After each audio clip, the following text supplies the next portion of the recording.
Welcome to Talking with Tech. My name is Chris Bouguet, and I'm here with Rachel Madel. What's going on, Rachel? Hey, Chris, we have a question today. Ooh, excellent. All right. I love question time. All right, so the question says, I've recently taken on a new caseload with several AAC users. I don't know much about AAC, but I've been listening to your podcast and reading as much as I can. I'm conflicted by the concept of robust vocabulary. I want to provide my patients with a wide, varied, and robust vocabulary on their AAC systems, and I want to assume capability. However, it really does seem like many of my patients are overwhelmed by the number of choices, having so many buttons and such a large field. What is the priority here? Fewer buttons with smaller vocabularies that might be successful, though limiting, or many, many buttons with limitless vocabulary for varied models and autonomy. I truly don't know what to do, and I feel like I'm giving parents whiplash by saying we need more words and there are too many buttons here. Please provide some guidance. Thanks for all you do. Rachel, could you repeat one sentence? You probably know what sentence I'm going to ask you to repeat. I do, Chris. However, it really does seem like many of my patients are overwhelmed by the number of choices, having so many buttons and such large field. I want to dig into that sentence because this is something we hear quite a bit, or I see quite a bit. I think, would it be consistent? Do you hear people say that or have that same sort of sentiment? Yes, I think that's like when you're thinking about a robust vocabulary and robust AAC system, I'd say it's the number one kind of pushback maybe or fear that's instilled when like people feel like there's so many words, it has to be too much. And so what I really want to dig in there is that word seems. It seems overwhelming. So let's rephrase that question and say, or rephrase that statement and say, what evidence do you have to support the claim that it's too overwhelming? Another way to maybe phrase that is, what behaviors are you seeing? What actions is the person doing that has led you to that conclusion? Yeah, I think that's fair. And I think that when we start to ask that question to ourselves, sometimes perhaps we do have some things that we can list off, right? But I think overwhelmingly we have the assumption that it's too much as the adults around an AAC user. And I oftentimes think our students are fully capable of, a robust vocabulary with lots and lots of words, but it's the adults around them who are all freaking out about the system, right? And like, it's so many words and it's too complicated. And, but that's a problem too, in and of itself, right? So we really have to balance these two things. It is, but let's break them down into each one because there's two separate problems that are separate but related, right? So we've asked that specific question in Talking with Tech Lives or in different presentations where we've done is, well, what evidence do you have to support it? And what sometimes comes back is, well, when I give them the device with all these words on it, they start pushing buttons at what seems to be random, sort of exploring it and not really knowing it, and it doesn't seem intentional. And our response to that is, how do you know it's not intentional? Yes. You don't know that it's not intentional, but then also a big question to ask is the student, the person, are they literate? Because if you say this all the time in our presentations, if you were given a system and the text underneath was either not present or in a language you didn't know, let's say for me it's Chinese. I don't know how to read Chinese, but let's say that was what the characters were. What would I do given a system with pictures like this? I would start hitting the buttons at random, listening to it, trying to figure out what they were. And is that what we're seeing with kids do? Is if you give them a tool that has lots of words on it and they start hitting the buttons that seem to be random, does that seem overwhelming? Or does it seem like they're using the skills they have to try and figure it out? Exactly. I also like to think, what happened the first time we all had smartphones in our hands? We were like, how does this thing work? What does this button do? How do I get to that other screen that I was just on? There's like a learning curve with technology for people, and it's the same for our students. And so, we have to give some grace to our students especially students who aren't literate, right? And are learning language, right? So they might push the button different, but they haven't had enough experiences with that word in a meaningful way to actually understand what the word means. So it will present as if it doesn't feel intentional, but the intention is that they're learning how to explore their system. They're learning different words. And then us as adults come in and we give them meaningful experiences through modeling with those words. The example, I love my analogies, right? The analogy that I would use to help people wrap their brains around the second question here about, or the second component of this, is just like the adults are the ones who feel overwhelmed by it, but maybe it's when we're imposing that on the student as well, because it certainly is legitimate, right? We've seen that too. Like here's thousands of words, or here's an array of the home screen, and man, does that look overwhelming to me as an adult. So it must be overwhelming to the student. Well, how did you learn to keyboard? Like that's the analogy I like to use is when you were first learning to be a typist and type, did you only have some of the letters and then slowly over time we added them to make sure we weren't overwhelming you? No, you had access to the entire keyboard. And then we just did our instruction around, okay, we're going to focus on ASDF, practice that. You can ignore the other stuff. And so I feel like that's, again, the right foot to lead this dance with is, all right, adults, yes, at first, that whole QWERTY keyboard might look intimidating. Just practice spelling your name on it, or just practice finding these few letters. So the same analogy would roll over to AAC. Yes, okay, it looks like there's lots of words here, but you only have to focus on these 2 words for this week. Can you practice finding these 2 words? And next week, let's find 2 more words and slowly build up your skills over time. I think the challenge is, when we are the ones who get to decide what words are visible and not visible, then we run into really dangerous territory, because we are, not only limiting our students with what they get to say and what they have opportunities to see modeled in their everyday experiences, but, we oftentimes, I see teams get stuck there. So, getting stuck with only a few words until we get to some level of mastery is the wrong move. It's not fair to our students, and it's not the way that kids learn, right? We can't expect for our kids to get to certain levels of mastery before we kind of reveal more vocabulary. And I think that this is a big challenge I see a lot of the teams that I'm on. Theoretically, if we are going to limit vocabulary, meaning we'll use a masking strategy, so to mask some of the vocabulary on the homepage so it doesn't feel as overwhelming.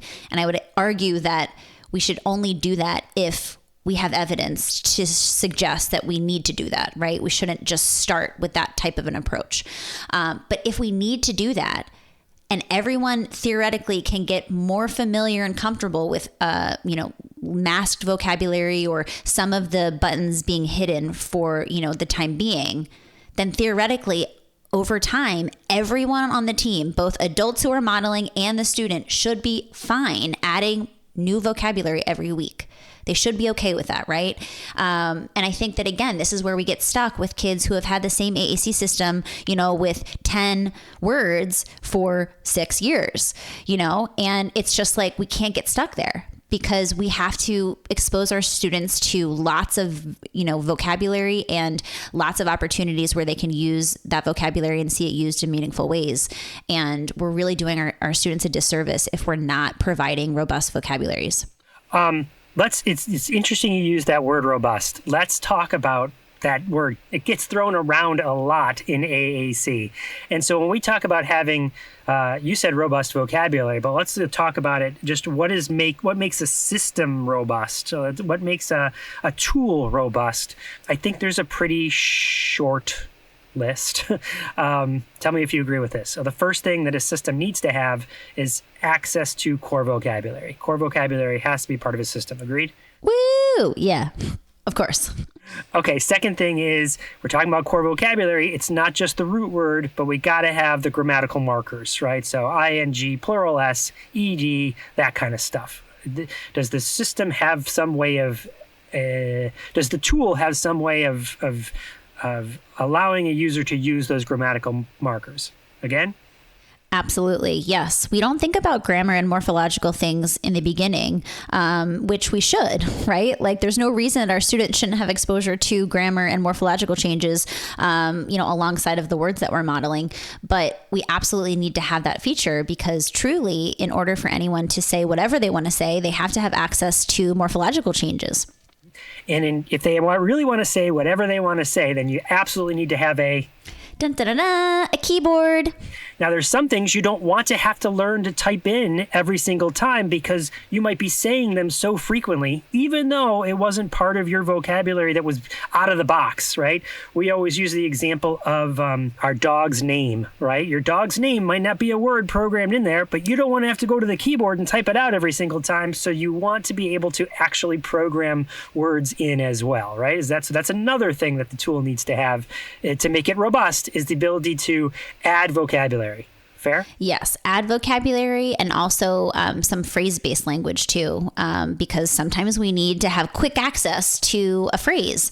And again, if we're thinking about long-term AAC and we're listening to AAC users, there's some things that they need to have quick access to. They don't want to type out every single, phrase or sentence that they say over and over again. Thinking about rate enhancement is something that, again, I don't think we think about in the initial stages, but we need to be designing with the end in mind and thinking long term. Yeah, and I think Alexandria and Marge, who are about to hear part 2 coming up, would totally agree with that, right? I mean, is that fair? Like they'd be like, yeah, you got to be able to program things in that are phrases, right? So that's another reason you want to have that as a tool or as a feature of the AAC tool that you're thinking about. Another thing you might be thinking about is to make it robust or at least in the consideration of a robust tool is, well, how can I get to the words with the minimal number of hits, right? So the more activations I have, the harder to model, the more burdensome it's going to be to find the words and hit the words or access the words. So how can I get there as quickly as possible? Is that also fair? Yeah, I would say, the system that supports motor planning the most, meaning like I can learn when I touch this device 3 times, I get to the word that I'm looking for. And again, I think that one of the challenges with this idea of this question, right? This robust vocabulary and what words to reveal and things like that kind of also goes into this idea of, what's the grid size that we start with? Like, do we start with huge buttons of, just 10 buttons on a screen? Or can we try to, again, start with smaller buttons or a bigger, larger grid size, knowing that students will need all of the vocabulary and we don't want to have to navigate into, 10 different folders to get to where we're going because that's harder and it's going to take more time for students to learn. So I think that this kind of also goes along with the question is this idea of supporting motor planning, and the least amount of hits, the easier it is to access your vocabulary. And that's important. So I feel like that's the list, right? If you were to just go back and listen to this and jot those down, those are sort of what is robust? I think we just defined it. What do you think? I think so. I was trying to think if there's anything else. I mean, there's obviously features that are really nice to have, but those are the essentials. So whenever you're thinking about AAC, you want to make sure these essentials are in the systems that you are utilizing, recommending, or trialing for students. Because if it's not, then, we really need to kind of go back to the drawing board and figure out, what could we use that is robust. Yeah, one of those features might be word prediction, right? I would say so. Many tools now do have a robust tool will have a keyboard, right? We just said that's sort of a necessary component, but does that keyboard also have word prediction built in? That might be another consideration that you throw into the list. But it's certainly you need to have a keyboard for it to be robust. All right. I don't know. Did we answer the question? I hope so. I mean, I just want to kind of mention that I realize this does feel like a challenge, right? And I think that the person who asked this question obviously is struggling with this idea. She's like, I know that I should provide access to robust vocabulary, but how do I actually figure out how to actually implement? And I think kind of to summarize what we said in the beginning, Chris, it's like figuring out what can the student do? So sometimes I'm in a situation where I feel like the student is fully capable of the full, system, all of the words, right? But the adults are the ones who are like, I don't really know, it's too much and all these things. And so even if we have a student who's capable of doing the full system and can, learn and watch our models and, imitate those models, then if we have adults who aren't comfortable enough to model on the system, then students won't use that system, right? And so it is a balancing act, figuring out the kind of optimal level of, vocabulary. But I think the key here is if you do decide to mask, if you do decide to hide some vocabulary, you can't get stuck there. You have to keep increasing vocabulary over time. And I think that that's kind of the takeaway message here is that, there may be some reasons that you mask vocabulary or you limit some of the vocabulary to start, but we absolutely can't get stuck there. And so often I see us kind of just get stuck, and we don't need to get stuck. We can definitely keep introducing new vocabulary over time. And I also think just like we have to stop expecting perfection out of our AAC users. This idea that like every single thing you say has to be completely intentional and accurate and appropriate within the certain context that you're in. And that's just not realistic for any child that's learning language. They play around with language. They have an idea in their head that isn't related to what's being talked about, in that moment. And that's okay. I think that we look at it like, oh, they're not being accurate or they're not being intentional. And it's like, what is our expectation here? That they're 100% perfect 100% of the time? I think that we really need to question what we're asking our students and what we're asking of them, and really be more realistic about our expectations and more flexible with the fact that our students are exploring language, they're learning language. And, that's part of the process is, maybe using a word that doesn't fit and then us attributing meaning to that. And then therefore the students learning what that word actually means. Teaching. It's teaching. Exactly. So I guess that means, Rachel, that we did answer the question. And I guess that means we can start our interview. Yep. We are going into part 2 of the interview we did with Marge Blanc and Alexandria Zachos.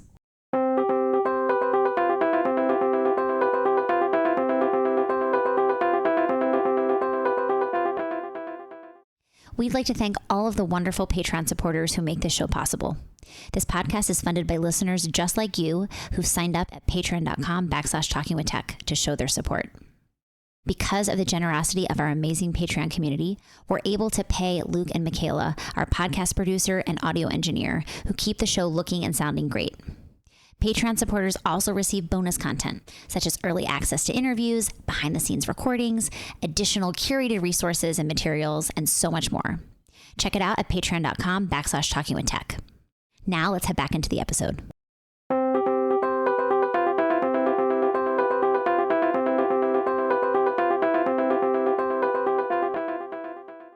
Gestalt in stage 1, this delayed echolalia, that is how a child is mainly communicating in stage 1.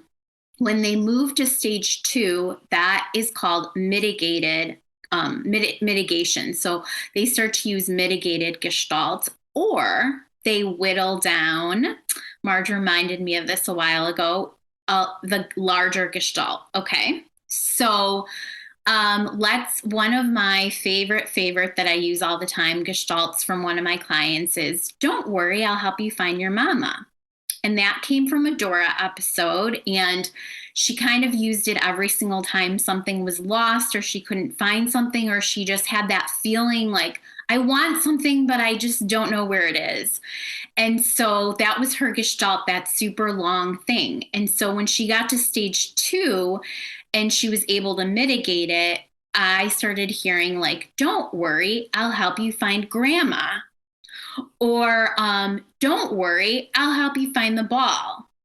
And she was able to kind of do what we call mix and match, right? So she took a chunk from one Gestalt and a chunk from the other, and she put them together. Now, you might also hear just that that trimming down of, don't worry, I'll help you find your mama. So she might go, don't worry.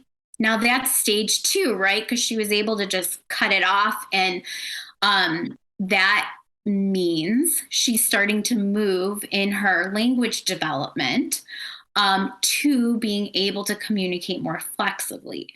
In stage 2, so we either have that trimming down or that mixing and matching. Now, stage 3, I always call this the magic stage.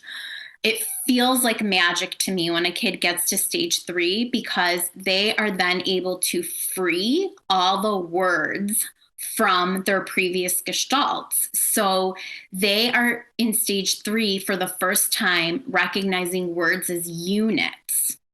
So it's almost like our Gestalt language processors have like an extra 2 stages before they get to the beginning of where our analytic language processors are. So finally at stage 3, they're like, oh, these words are actual units. And I can say this word alone, blue, or I can say this word next to another word, blue car, or I can say car blue. And there is a lot of that combining happening with adjectives and noun plus nouns, or that standalone word. And stage 3, the other magical piece is it's referential. So our Gestalt processors are finally getting to that point where they can reference and point to things. And you'll hear from a lot of autistic parents, parents of autistic kids, that their child never pointed or they never were able to reference things. And that's because most of them are Gestalt processors. So that's actually not happening for them until they get to stage 3. And then I'm just going to end with stage 4. That is beginning grammar. And that is finally when we start hearing the novel utterances. So the 2 to 3 to 4 words being combined together in that beginning grammar, like I go find him, that fall down. So we're going to start hearing stuff like that. And Marge, was able also to write about stages 5 and 6 in her book, which is then complex to advanced grammar. And it's just continuing to work on grammar in those final 2 stages. I tried to go really fast. I feel like I'm out of breath. Marge, do you have anything to add to that? No, and just to add to what Alex said about stage 3, we as analytic processors, most of us, maybe it's more common among females than males. I'm not totally sure. But we have wanted kids to get to stage 3. We want them to get to the single word. We're so excited. And then we're so excited because, finally, we get to do grammar. But then, like you've said, Chris, when you go back to an analytic processor at that single word stage, and you look at that child getting one word plus another word, it's not really grammar. It's more like Alex said, it's like ball, blue, ball, car. It really isn't grammar, but it is combining. And it's kind of a cognitive process of putting concepts together. But that's not foreign to us. As SLPs, we know about the mommy sock stage. And we know that we don't have to have word order when little analytic processors put 2 words together. So we know about this, but we still want to just move forward. Like, can't we just, give them a sentence strip and make them do, grammar? Well, no. And, there are no shortcuts to any of this. And we have to remember that little analytic processors were very young when they were doing this 2-word thing. And it was simple. They didn't have a whole lot of language in their heads when they were putting one word plus another word. But boy, our GLPs, especially as they get older, they've got a lot of stuff in their head. And, they need to kind of unpack it and get down to that. Oh, it's a word. It's a word. Really? It's a word, that word, gray, sky, blue, car, sock, my. Before we move into grammar too fast. And I guess, the phraseology that I use there is grammar without content is just empty. Mm-hmm. And so stage 3 really does get to be the vocabulary stage. And we need to help our GLPs play with words. And that's where, I don't want to get into the AAC too fast, but that's where it's all built in with their robust systems. They get to play with word plus word before we get into really, truly grammar. Yeah. And the problem is right now, the way that we're approaching AAC with our autistic GLPs or our GLPs that need support is we're jumping straight to stage 3. So we are not looking at how to tailor things for stages 1 and 2.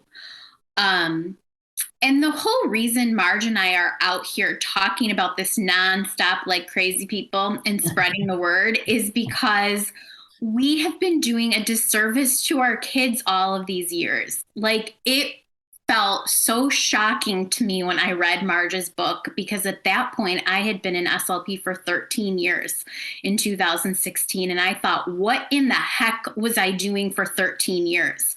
Because as SLPs, we get frustrated, like, oh, this kid's not making progress and what can I do different and this and that.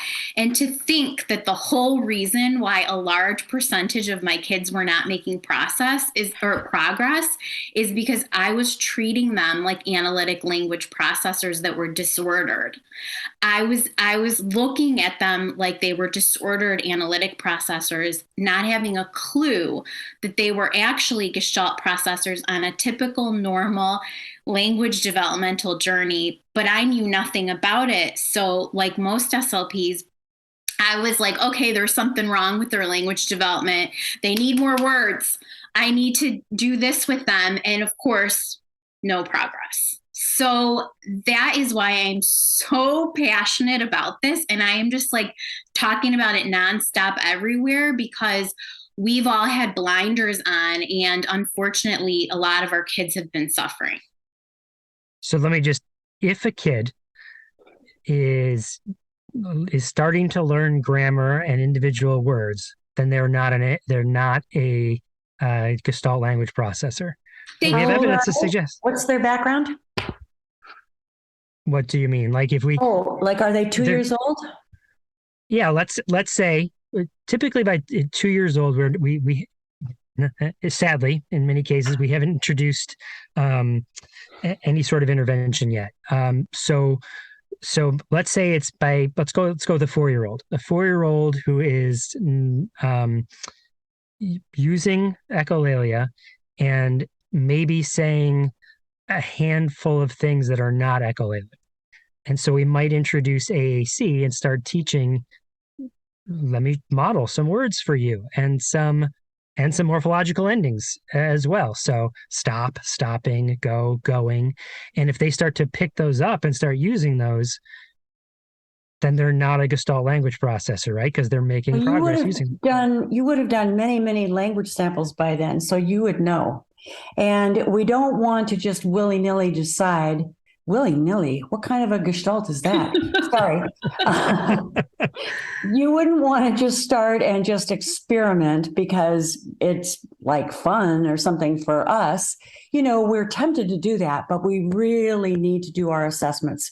And I will quote Dr. Lillian Stigler here, because I loved the fact that she said this. And she said, language samples are our data. That's what we need to do. And so you might say, well, my hypothetical 4-year-old isn't talking or talking enough that I can do that. And we can address that in a moment. But let's just say your 4-year-old is talking a blue streak. A blue streak? Huh. Then, we're going to do, Alex and I are going to make you do language samples and figure it out before you decide how you're going to treat. So everything sort of hinges. I'm sorry, that's really hyperbolic of me, but a lot hinges on understanding at a very early age whether the kid's one or the other, right? Well, everything hinges on language samples. So you can get a 14-year-old that walks in and you have no clue what they were like as a 2-year-old. It doesn't matter. Gather 20 to 25 language samples of their current language and you're going to figure it out. Once you understand the natural language acquisition framework, you can start scoring those language samples and go, okay, I see that this kid is in stage 4. So maybe they're a Gestalt processor that made it there without support. Because guess what? There's a lot of them out there. Not everybody needs support. I've talked to tons of autistic adults that, despite terrible past therapy, made it to flexible original language on their own. So I'm very clear when I educate people that I'm not saying everyone needs speech therapy support, because people don't. But this kid, for whatever reason, ended up on your caseload, Chris. You look at those language samples and you can go, all right, he's at stage 4. I need to start looking at grammar. Or he's analytic and he needs to work on grammar. Either way, you're addressing grammar. Mm-hmm. Can I ask a question? This is like my own clinical question that's been burning in my mind. So I'm just going to take an opportunity to ask the experts here. I have a lot of students on my caseload who are autistic who feel like most of their vocabulary is nouns and referential. Like they're doing a lot of labeling, but they aren't doing a lot else. So does that mean that they've like skipped over 1 and 2 or they're in 3? I mean, tell me more. You're shaking your head, Alexandria. No, I actually just it's so funny you're asking this, because I just did a post today. Oh my gosh. I'll have to check it out. It's called What is a Taught Gestalt? I don't even know if you saw it, Marge, or not, but okay. These kids that you're working with, Rachel, I'm going to just venture a guess that they have either been in compliance-based therapies, yes, in ABA, or have been treated like analytic processors. For sure. So that language that they're using is not their true language. It's not spontaneous language. It is all taught. So when we talk about taking language samples, we are listening for their spontaneous language. Okay, I'm only recording things they're saying spontaneously. If they're saying, what's that, ball, and stuff like that, I immediately am like, that's not stage 3. Like somebody was drilling them. Yeah. That is why they're going ball, strawberry, book. And unfortunately, a lot of our kids fall in this category. Because of past therapies and the way people have been communicating with them, they have all these taught gestalts. That makes a lot of sense to me. And I feel like oftentimes parents are, just like working on labeling, right? Because they don't know what else to do. And they're like, I need my kid to start developing a vocabulary. And so, when they start getting 1 or 2 nouns, it's like, oh, let's do more. Let's label everything in the environment. So that makes a lot of sense to me, that it's learned and memorized, and it's not their true language processing necessarily. That's not the kind of intrinsically motivated language that they develop. It's more just a result of intensive intervention and, like you said, compliance driven. But we have to also remember that the child who's at stage 1 developmentally is taking in any language as a gestalt. So it's a single word gestalt. If that child happened to have escaped ABA and gotten to stage 2, and there were these taught single words, it's possible that that child might be able to put those single words into a frame, to use Ann Peters' word, and plug in, like Alex was saying about the mix and match. And so if they're at stage 3 and got there on their own, they might be. Then you could have vocabulary. That's really rare, though, by the way. So don't take that as a model. No, the very common thing is that they're at stage 1, they're a little kid, they get all these stage 1 single word gestalts, and we know that at stage 2, they've got to break them down. And you can't break down a single word unless you're doing morphology. But anyway, that's another topic. So, Rachel, now that you know that, do you know what you would do with those kids? I mean, I've learned from you, Alexandria, that I would teach more gestalts and more like longer, more mitigatable phrases, which is what I have been doing. But I think it's just, I think this whole like single word gestalt, which I totally I totally get that because I have kids who say orange juice for all drinks. And so like, that's a really good example of how, I mean, I guess orange juice is technically 2 words. But that's like something that we would call, what I would normally call is like overgeneralization. That's what we would hear, right? Oh, they're overgeneralizing, milk to mean all drinks, or they're just saying milk all day. I now know, that is like a single word gestalt that they've learned. So anyway, to answer your question, I feel like I would teach more gestalts that are easier, down in stage 2 to break down and mitigate. So I'm going to be nitpicky and say we're not going to use the word teach. Right. Okay. Good. Because that was not registering in my mind. Like, how do you teach? So we're not teaching anything. I was actually just explaining this today to someone in my post who kind of asked a similar question. Like, we are naturally modeling this during what I call child-led play therapy, or just life. If you're a parent at home, you're naturally modeling this. It's not with the expectation that the child is going to say it. So I'm not drill and practicing. I'm not encouraging memorization. I'm just naturally modeling it while we're engaged in something that is enjoyable. And the hope is that the child is going to spontaneously pick that up as part of their language. Now, how do I know that they're probably going to do that? Because most of them already have. They've picked up things from inadvertent language models or movies or something they watched on YouTube because it resonated with them. So a lot of what Marge and I teach others to do is to model naturally by playing with their intonation, by having a lot of affect, by creating something magical, fun, or dramatic. And so the child has more of an opportunity to accept that language into, something that is their own.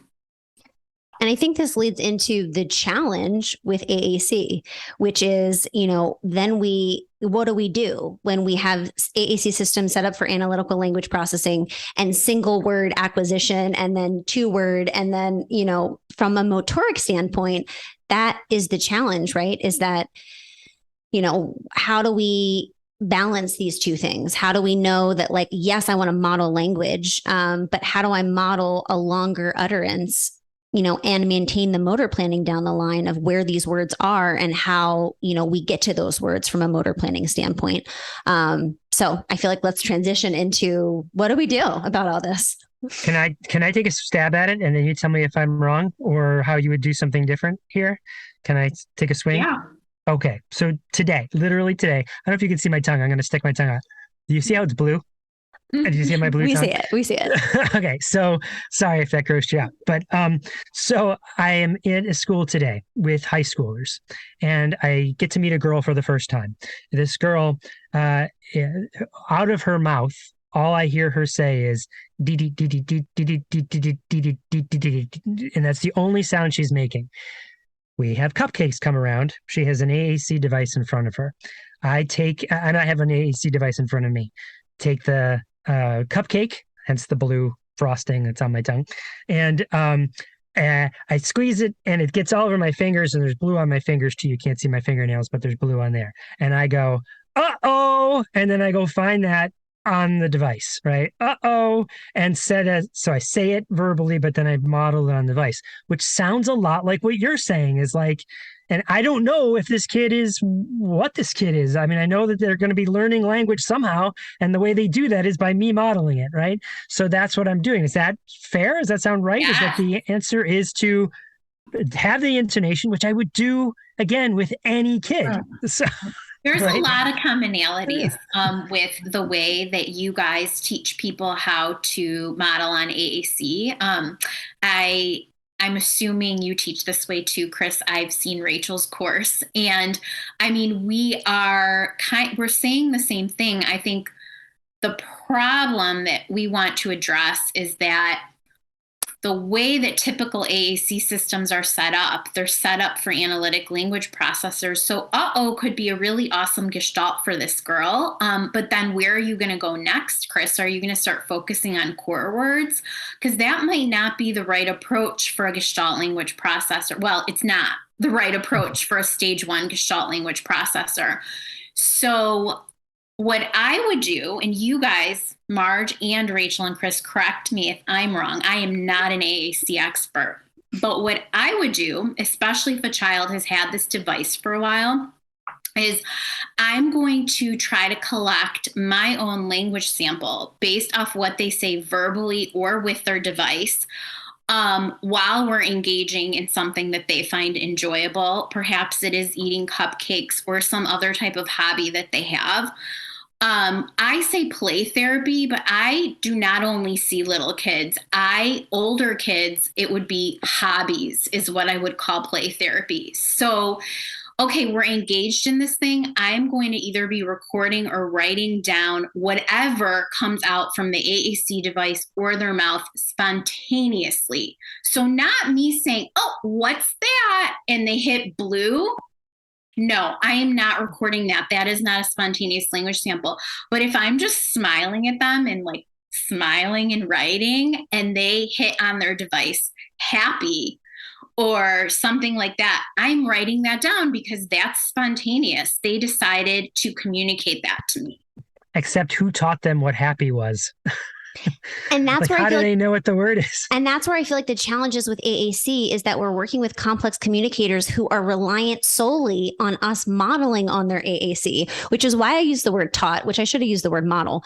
But I'm thinking teaching because I'm really trying to find strategic, gestalts or words or vocabulary to model in, routine situations that happen a lot for the student that are motivating. And so I feel like that's the challenge, is that like when we're talking about kids who have access to verbal speech, it's easy to model language and play-based opportunities and see what sticks. For AAC users, it's like we need to be highly strategic because we know they need a lot more repetition and modeling for the motor planning on their AAC in order to use it. It's not typical that a kid in a play-based opportunity who has an AAC system next to them, who's hearing all the language input, right? We could be modeling those gestalts verbally, but if we're not actually modeling them on the AAC, then the child will never learn how to use that on the AAC. Okay, that makes sense? The other thing I'm going to bring up here is this is my first language sample, right? I know this is so difficult to do in a lot of environments, but you would never, at least I at this point in my career, would never write a report based off one language sample.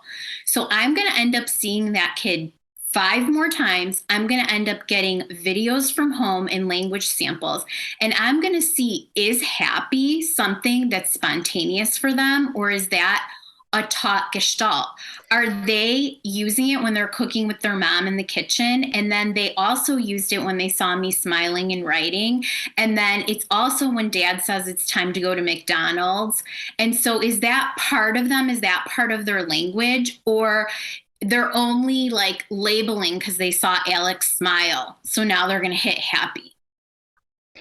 And I think the challenge is, in order for the child to then spontaneously say happy, I have to be, first of all, selecting that as something to model, right? Like I have to find that word and model it. But then it has to be repeated, right? In lots of situations, at least in my experience with complex communicators, like that's the process. Sometimes words come, more naturally, and it's like modeled one time and it's like, I've got it, right? But I think that's the challenge is, we got to a place of happy because we decided in that moment we were going to go to feelings and go to happy and model happy. So I guess my question is, how do we decide what we're actually modeling for Gestalt language processors? Because again, we have so many opportunities to model language immersion verbally for students who have the ability to have verbal speech and show us that they can latch onto one of those gestalts or something that they hear from us. But I think that the process is a little bit different for AAC in the sense that like we need to be more strategic because it's not as easily learned because of the motor planning and all of those things that go into it. But I think the process is the same. We are still modeling stage 1 Gestalt. So I have a 4-year-old right now on Proloquo, the $10 a month version, that version. And he has a folder of Gestalts. And in there, I have put all of the Gestalts he verbally says, plus the ones that I'm targeting. So we didn't even get into this on this episode at all, but we're looking at giving a child in stage 1 gestalts for transitions, for help, for shared joy, for surprises. We're looking at all of those categories. Okay, what are they missing? What do they need to communicate to us? So I have on there for him, one of my target things that I'm naturally modeling for him is I don't like it. And then I also have no on there. So for protesting or self-advocacy, okay? So he loves pretend food. So we're like playing with the pretend food and I'm like, oh, I don't like it. And I'm modeling that on the device. Totally what Chris said with the cupcake and the uh-oh.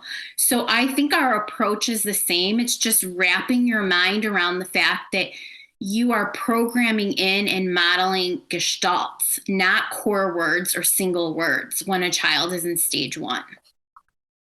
Which, by the way, I'm doing that. So I've taken your course, Alexandria. I think it's fantastic. Marge, I've read your book. Also think it's fantastic. And I think that I've seen a lot of success with modeling specific gestalts, especially ones that are easier to mitigate.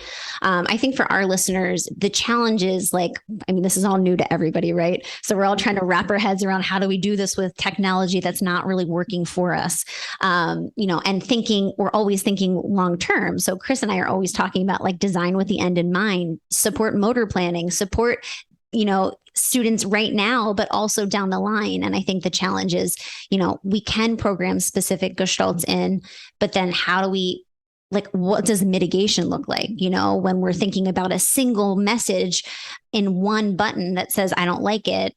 It just feels super messy down the line to figure out how do we mitigate that? And how do we program AAC to support, stage 2, for example? Mm-hmm. Can I throw in one little comment that doesn't answer any questions whatsoever? Yes. But as I did a little survey this morning with the people who I would say, hey, bring me up to date with how you're looking at Gestalt Language Processing and AAC.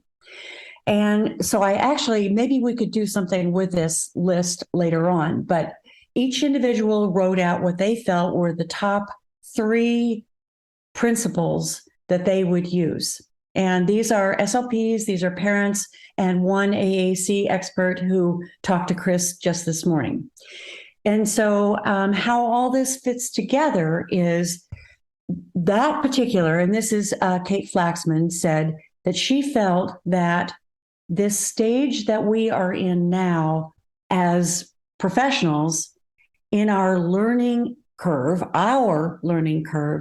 is that everything that is customized now is the N of 1 approach, that each individual is an individual, and that we really need to come together to recognize some of the principles. And you guys are talking about older students, and obviously that's another step removed from the 4-year-old and the little kids who we hope haven't been over-taught, and we can really do some things that honor their communication. But here's the one comment I'll make, and that is Kate said that from her perspective of coordinating with many, many other experts, individuals, parents, SLPs, that just the inclusion of a child's favorite gestalt in their system changes everything, and that the trust factor goes exponentially up and the communication just blossoms. And if we as a whole group can do that, then we can have all kinds of experimentation and the ends of 1, which of course is Jennifer Cronk's blog, which she called that because her boy's name starts with N.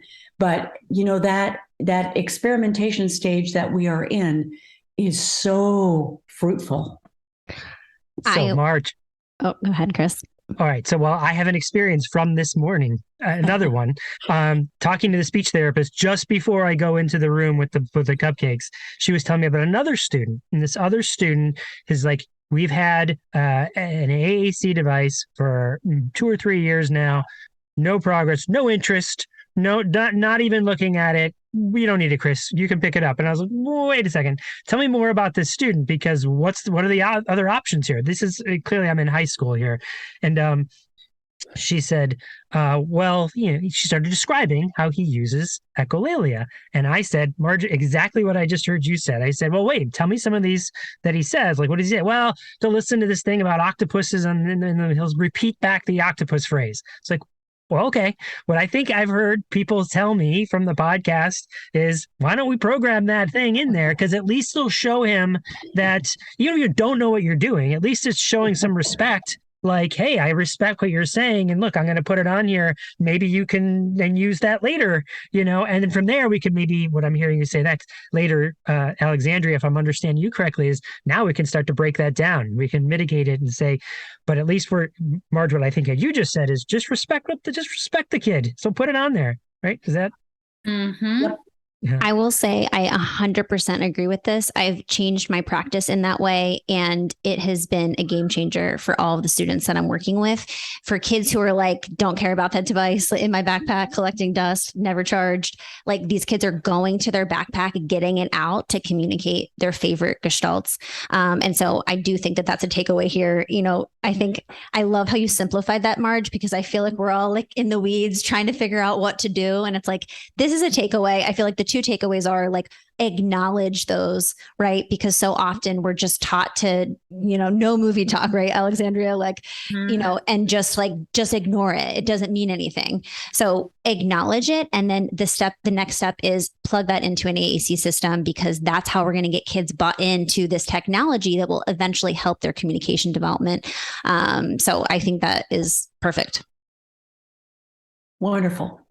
That's a great way to summarize it, I guess. Yeah. All right. Are there any other things? I mean, I feel like we could keep talking for like hours. There's so much to go over. Well, I have so many questions. I do have one kind of last lingering question that sort of is plaguing me. So something I learned long ago was something called the least dangerous assumption, right? So this least dangerous assumption is, when you don't know, choose the thing that's least dangerous. And what I'm hearing us say a little bit is, tell me again, maybe if I'm summarizing some of this correctly, sometimes you don't know. We have a kid that is completely non-speaking, and we don't know what kind of language processing or language processor if they're dual, which one they're more prevalent, and if they're separate, then which one they are. So what's least dangerous? Like, could be another takeaway from this is, what do we assume? What do we go with as what's least dangerous for that? What do you think? Well, it depends on who that individual is, of course, and how old that individual is and what has happened in that individual's life up till now. But I think what we're learning is that individual autistic, et cetera. But I think what we're learning is that if we presume that an individual is an analytic processor, we are probably doing a lot of harm to a lot of kids. If we presume that that individual might be a Gestalt processor, we're probably not going to do any harm by putting Octopus's Garden in there. I mean, who's not going to like that? Probably there are all kinds of people who wouldn't like it. I don't know that I would like it, but there would be something in that individual's life that if you put it on their AAC, they might say, wow, that is me, whether I'm analytic or Gestalt. So that would seem like the least dangerous assumption to me, would be doing something that is mine. Yeah, I totally agree, because at the very least, you're connecting with them and building trust, which we absolutely need to have if we're going to work with a child. But I think the problem in going in and assuming that they're analytic, like we all have, because we didn't know. So anytime we got a kid that needed AAC, we would assume they were analytic. Unfortunately, the damage that we're doing is these kids stay stuck in stage 1. They amass these hundreds of single words, and it goes nowhere. or there's no buy-in with their device and they're not interested and it's uncharged and collecting dust, like you said, Rachel. So I say the least dangerous thing is to go in and try to build a relationship with that child. You know that they're into Dora, you're going to put Dora on their device. And I'll just say in my own clinical practice over the last year, as I've been really, deep diving in Gestalt language processing, for my students who are completely non-speaking, which I feel like that's the challenging population, right? For our students who are showing us that they have some Gestalt, it's like, awesome, let's plug them in. That's easy. It's for our kids who are completely non-speaking, what do we do? And I found that I will do both, right? I'll do some single word modeling, but I'll also program some, gestalts that match the students' kind of motivation, excitement, intentions. And then I see which one are they more likely to go utilize spontaneously.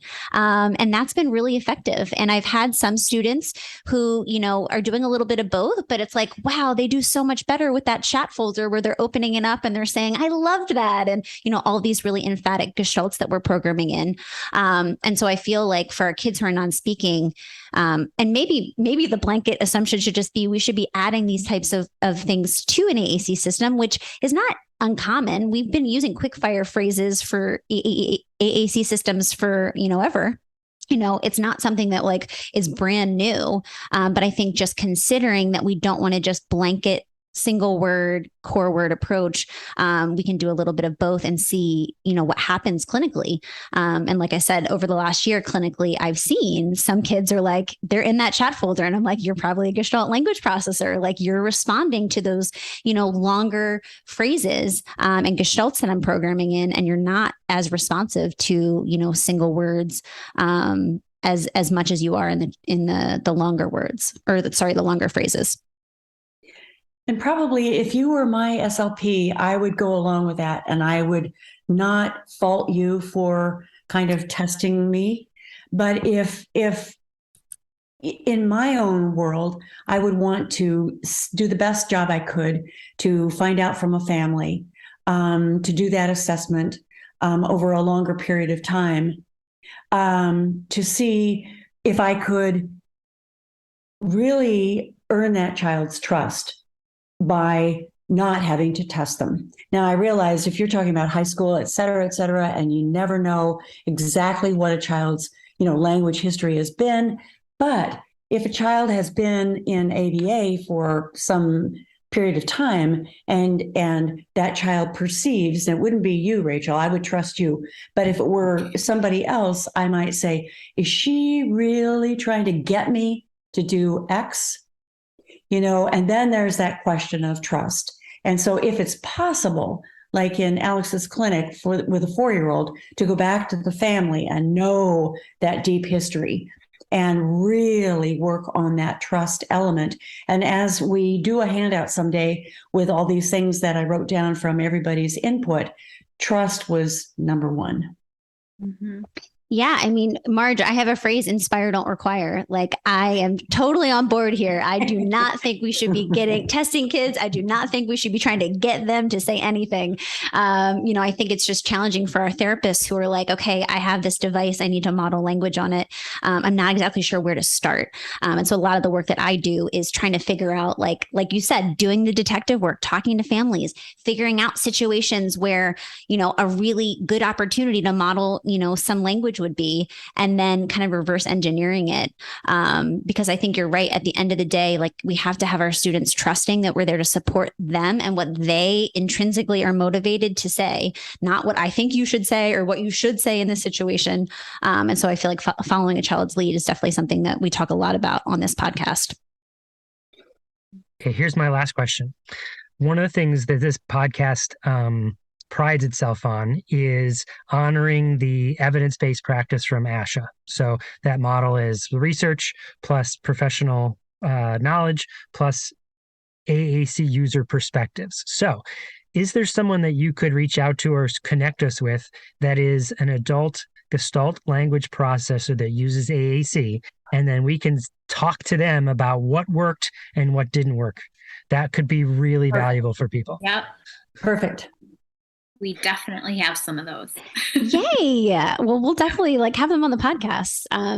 Because I mean, having AAC users talk about their experiences, something that we find incredibly valuable, and that we try to amplify their voices on this podcast. So we would love the connection to have them come on if they're open to it. Definitely. Wonderful. Well, thank you both so much for all of this. Thank you for this. It's been wonderful. Really good, lengthy discussion. Yeah, we're definitely going to break this into 2 parts, which is totally fine. And, thank you guys so much. I know we're kind of pioneering new territory here, and, there's a lot of questions that people have. And I feel like we did a really good job of kind of just figuring out where the gaps in knowledge still are, and, how we can kind of wrap our heads around this in our day-to-day practice. Because I'm super open. I know, Chris, you're super open. We're all open to these new ideas.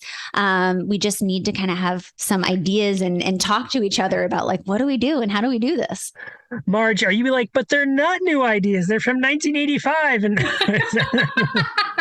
And we just lost it somewhere. It slipped through our fingers. Is that how you're feeling? We actually didn't get to that, Marge. You didn't talk about why we don't know about this. We'll do that another time. Yeah, another time. Thanks, Chris, but really, truly, thanks for reinforcing the idea that it's not new. Yeah. You're absolutely right. And I think when I reference new, I'm talking about this fusion of AAC and Gestalt Language Processing. That is a new frontier that we're all trying to figure out. So I think that I know the Gestalt Language Processing has been around for a long time, but figuring out how do we actually do this in our clinical practice? What do I do with this AAC system and this Gestalt Language Processor? I'm not really sure. And that's where things like social media, Facebook groups, I've learned so much from just people's experiences. So it's been really helpful. And Alexandria, your social media has been amazing. So I definitely recommend everyone go check that out. You have a lot of really great clips of, what does Gestalt Language Processing look like in different stages and all those things. So thank you guys for the work that you're doing and bringing this to the forefront, and for coming on to share it all with us and all of our listeners. It's super great, and we're really appreciative. Well, you are very welcome. Thank you. Awesome. So for Talking with Tech, I'm Rachel Madel, joined by Chris Bouguet, Marge Blanc, and Alexandria Zachos. Thank you guys so much for listening, and we'll talk to you guys next week.